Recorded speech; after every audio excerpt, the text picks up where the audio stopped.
Assalamu alaikum and welcome back to morEwish cuisine. So weather is changing in most part of the world. It's getting chilly and cold and this weather calls for soup. So today I'm making a hearty bowl of traditional Pakistani style chicken corn soup. So let's go and make it happen.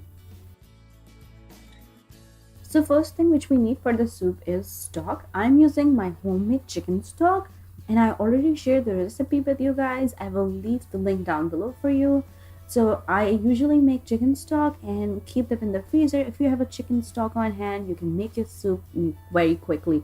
The difference today which I did is I made the chicken stock in my crock pot.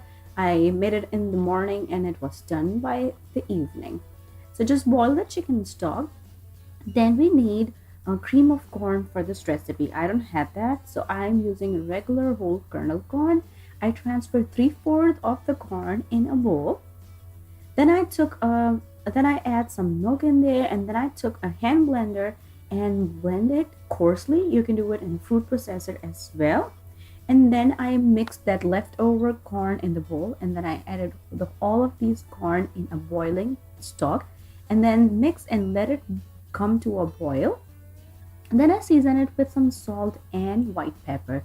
Now, if you're using a store-bought stock, just remember they have additional salt in there, so be careful while adding salt. Then I add cooked chicken in there. I'm using chicken which I got from my chicken stock, but you can separately cook the chicken with salt and pepper. I already kept some chicken stock on the side before boiling. I add some cornstarch in there, mix it properly, and then I add this chicken stock and cornstarch mixture into the soup to thicken our soup and stir continuously. It will get lumpy. Then our soup is almost done. We just need to do the egg drop. You can use boiled egg in the recipe as well. So very slowly just pour the beaten egg on top of your soup, which is still cooking. Then with a very light hand with a spoon, just start mixing. You will see the cooked egg start coming on top. So your chicken corn soup is ready to serve. And just serve your soup with your favorite servings. Like traditionally it's served with the chopped green chili soaked in vinegar or soy sauce. I served garlic bread and some crackers on the side. My family thoroughly enjoyed it.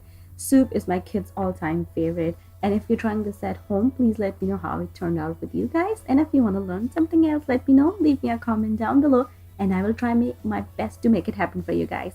Once again, thank you so much for watching. And if you like this recipe, click on the links to enjoy a lot more recipes like this.